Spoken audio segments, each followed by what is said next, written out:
Welcome back to the series I call the Psychopath Files. Now, most people think manipulation requires lying. It doesn't. In fact, some of the most effective manipulators tell the truth, or at least parts of it. One of the reasons psychopaths can be so difficult to detect is because they often understand something most people don't. People don't just believe words, they believe confidence, emotion, timing, and first impressions, rather than inventing an elaborate lie that takes a lot of processing. A skilled manipulator may simply leave out the parts they don't want you to know. They might answer the question you wish you'd asked instead of the one you actually did.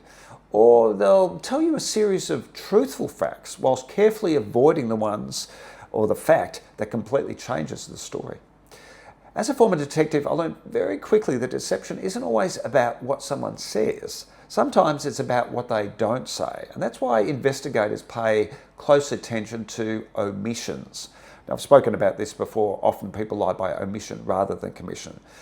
And we also look for changes in language, unexpected gaps in a timeline, and where someone answers the actual question or quietly redirects the conversation somewhere else. Because manipulation isn't always obvious. I'm sure you've experienced it yourself.